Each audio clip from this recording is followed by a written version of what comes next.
Mario, congratulations on Outlaw Posse. You saw it? I was just finished watching it. Dope. And you're Yeah, like, oh, it's a fun one. So, and I was just reading a little bit about the history, and it's kind of fascinating because it's sort of an homage to an earlier film that you did with your dad, right? right. So talk a little bit about what you were trying to achieve. You're the writer, the director, the star. Tell us a little bit about, what this how this project came about and what you're trying to achieve with it. Well, when I wrote Outlaw Posse, I was thinking about this Johnny Cash song called "The Boy Named Sue." I don't know if you're familiar with the song. Yeah.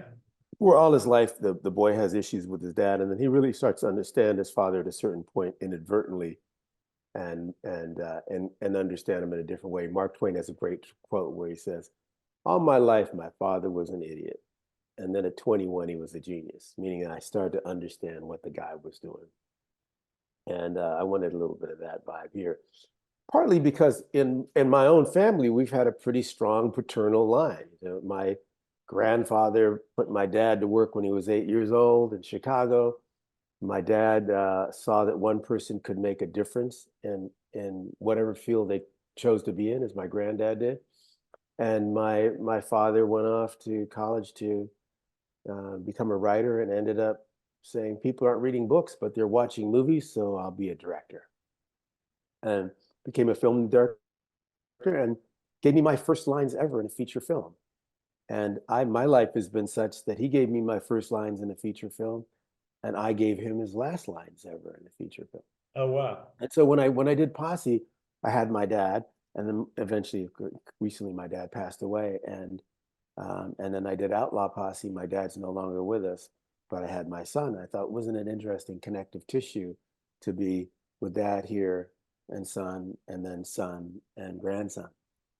And my son Mandela is an actor, and he plays my on-screen son. He's also a pretty darn good horse rider.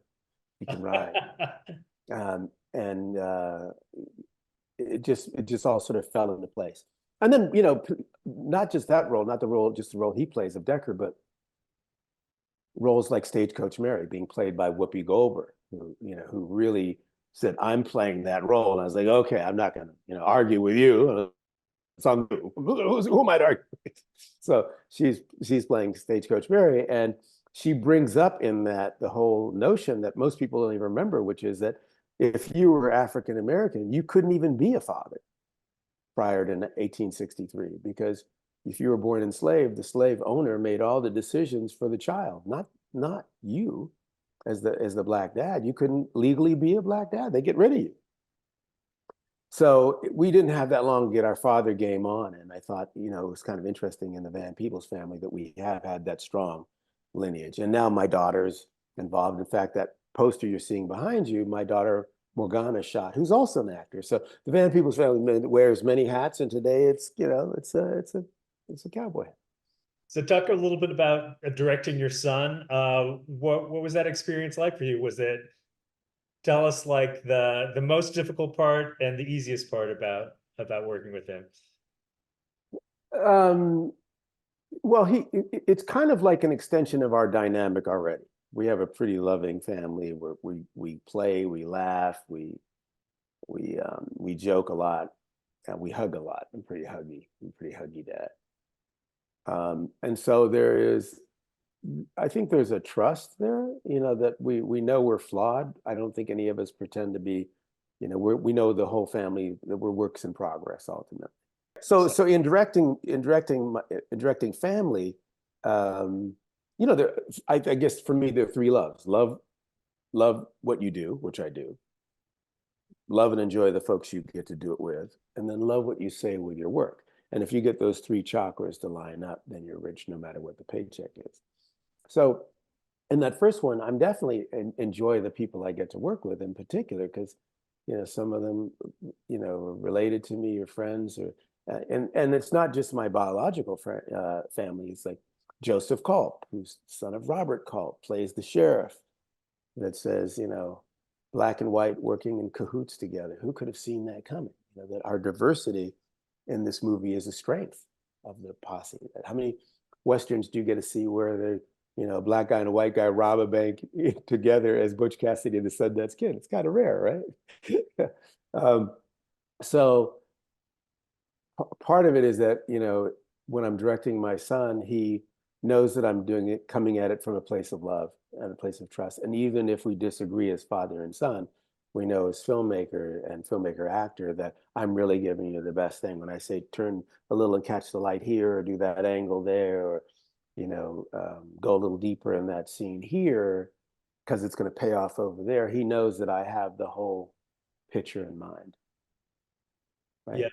Yeah. And you got And that and I think that trust. when you're a patient and a doctor, your bedside manner is going to be more informed, Yeah. right? So even when I'm dealing with Whoopi or Cedric or William Mapother, they know, John Carroll Lynch, they know that I'm coming at it as a place that I'm right here with you, and I'm really literally giving you the lead in. Like you right now, you could, if you were directing me, you would see the truth before anybody else, and you could say, okay, I want to guide the interview here or do that. And so you're kind of directing me right now from within the scene. It's similar to that. Yeah.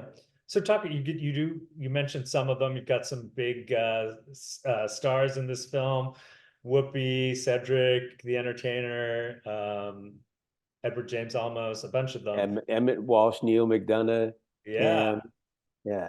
So how did you come? I mean, are these people? Did you go after them? Are these people you know personally that you got involved in the project? What was the thinking behind the casting of these? Well, Whoopi and I had been dating for years, just no one knew it. I'm just starting rumors now. No, basically, I wanted people that could command a Western on their own. When you open that shot with Emmett Walsh and Neil McDonough and Cam Gigante, um, uh, you like those three guys could run a Western easily on their own, and then the whole thing flips. And so I wanted actors that you felt the gravitas, you felt the intelligence, that I could give each one of them their intro. I mean, like DC Young Fly's intro is pretty damn great, coming at with the card game and the blackface, and people that had different superpowers. So, for example, Madison Calley, who plays the harp, she's a genuine harpist that, plays with Alicia Keys, et cetera, et cetera. It's that people really came in knowing what they were doing. So that was part of it. Even you can feel that in the Iron Brigade with Angel, that the cowboy with the eye patch on. That's not makeup, man. That's the real deal. You know what I mean? So I wanted to feel authentic and gritty, and I wanted the characters to feel um, that even if whether you agreed with them or disagreed with them, they drew you in.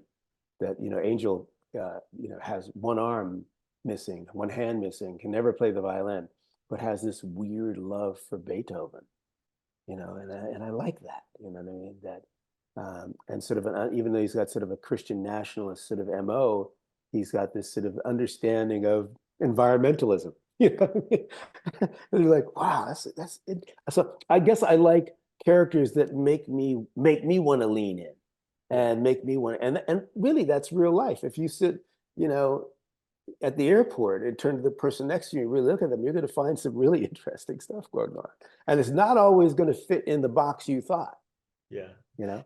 What about I think it's interesting about how it's depicting sort of the diversity of how the West really was.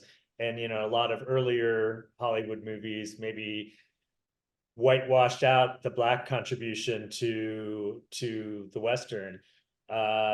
So talk a little bit about what you're doing in representing all these different sides of a probably more accurate version of the Correct. West. Correct. Thank you for saying that, because what happened was, really, I think that, black men were referred to as boys. It's sort of a derogatory term, no matter what your age was. So, and given the dirtier job. So take care of them horses, boy. And take care of the cowboy. We're the cowboys. You know what I mean? And so the very name cowboy is based on that, right? And the white guys like being called rough riders, which I can get. That's a cool name. When Hollywood started to glorify cowboys, then they started to portray them as white. Even Native Americans were played by white actors back in the day. I'm sure you know that. That if there was a Chinese character, it was sort of Hop Sing, the deferential houseboy. If it was a Latino character, it was sort of the oily Mexican bandit that we don't need no stinking patches. Do you know what I mean? If it was a black character, they were sort of scared and shuffling, and women were pale and frail and needed rescuing.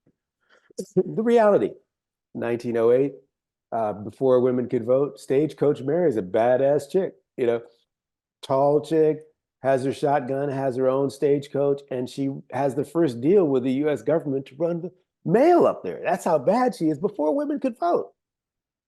And that's the reality. And at the end, you think, okay, this can't be accurate. At the end, you see the real Stagecoach Mary, and tell me Whoopi looks like her, man. We got pretty close. And you see the Asian guy who was working on the railroad playing his great ancestor, who then opens the longest running Chinese restaurant in America that's in Montana, family-owned restaurant.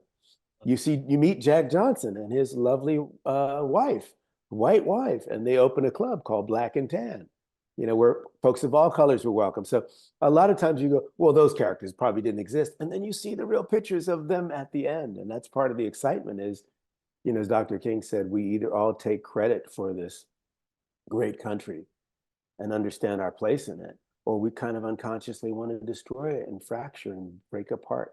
And right now, America seems to be, in some ways, more fractured, and we don't watch the same news, we don't watch the same facts. But I think that we made more Westerns than any other genre film, and if you make it with love for everyone and all of us, build it and they will come. That's my hope. Yeah. Can you make a Western that's fun, that's exciting, that's got all the action adventure, but still is a little bit healing, still has a little nutritional value? Can you make edutainment? Thanks for watching the U-Interview channel. With over 3,000 original celebrity videos, we have one of the largest collections of celebrity interviews anywhere. So remember to like and comment on our videos and subscribe to the channel. If you want to get more involved, you can become a member of the channel. Membership has its perks. You can see exclusive celebrity videos and get the opportunity to ask our celebrity guests questions. We can't wait to hear from you.